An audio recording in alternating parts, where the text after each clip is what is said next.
皆さんどうもこんにちは、たいのすけです。いつも動画を見ていただきありがとうございます。今回視聴者さんからこんな質問をもらいました。たいのすけさんはなぜ食べ物の絵ばかりを描くのですか？なんでだろう。ちょっと難しいので今噂のサービスに助けてもらうことにしました。チャット GPT。人の質問に対して AI がまるで人間のように答えてくれるサービスです。そして今回描いたのが暑い季節にぴったりなこの絵。キンキンに冷えたビールとおつまみ。それではこの絵ができていく過程とともに視聴者さんの質問に AI と一緒に答えていきたいと思います。それではスタート。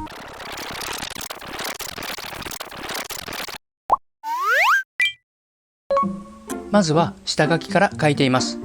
では先ほどお伝えした視聴者さんからの質問をもう一度。たいのすけさんはなぜ食べ物の絵ばかりを描くのですか？これ意外と難しい質問だと思いました。というより私がその理由を知りたくなりました。もちろん好きだから描いてるわけですが、それだけだと答えにはなりませんよね。私の他にも食べ物の絵を描く方はたくさんいます。その方たちも含めて私たちはなぜ食べ物の絵を描いているのでしょうか？早速チャット GPT に質問してみましょう。回答は AI 音声で読み上げます。なぜ食べ物の絵を描く人がいるのですか？食べ物の絵を描く人がいる理由は以下のような要素が考えられます。食べ物は私たちの生活において重要な要素であり、多くの人々が美味しい料理や食材に興味や関心を持っています。食べ物の絵を描く人々は美食への愛情や関心を表現し、それを絵によって表現することで自己満足や喜びを得ることがあります。なるほど。食べ物への愛情と関心を表現しているんですね。愛情表現か。答えは続きます。食べ物の絵は視覚的な魅力を持ちます。美しい色彩や質感、盛り付けの美しさなどが描かれた絵は見る人々に美味しさや食欲を刺激する効果があります。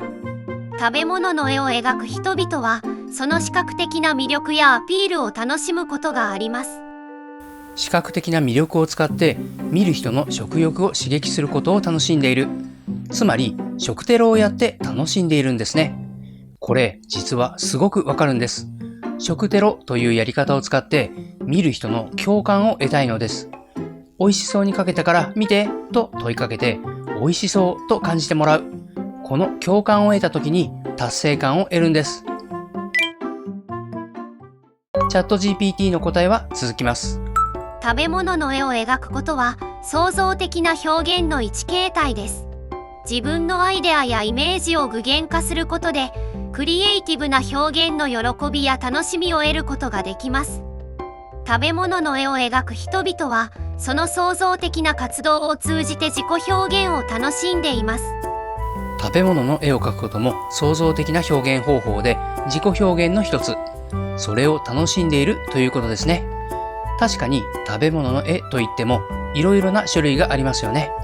私の場合は写実的な絵です。自分のスタイルの絵を描くことで自己表現しているということですね。答えはまだ続きます。食べ物は文化や伝統と深く関連しています。食べ物の絵を描くことで特定の料理や食材、料理のスタイルや風味を表現し、食文化の一部を記録することができます。食べ物の絵は食べ物の歴史や文化的な側面を伝える手段となります。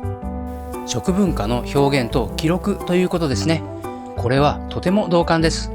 私も日本発祥の食べ物や料理の絵をよく描きます。そうすることで同じ日本人の共感を得ながら海外に対して日本文化の発信をしているつもりです。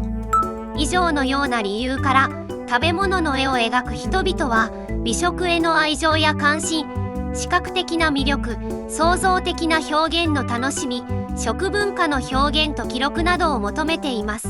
食べ物は私たちの生活に深く結びついており、絵を通じてその魅力や表現を楽しむことができるため、人々にとって魅力的なテーマとなっています。ということで、チャット GPT の回答が終わりました。食べ物の絵は人々にとって魅力的なテーマだったんですね。やっててよかったなと思いました。とても嬉しいです。ということで、絵ができました。食べ物の絵を描く理由をまとめると、食べ物への愛情表現、食テロの楽しみ、創造的な自己表現、食文化の表現。私の場合は、食テロの楽しみと食文化の表現ということが特に同感でした。いかがでしょうか？視聴者さんの質問の回答になりましたか？もしこの動画が面白かった、ためになったと思ったら、高評価ボタン、応援してもいいよという方は、チャンネル登録をお願いします。それでは最後までご視聴ありがとうございました。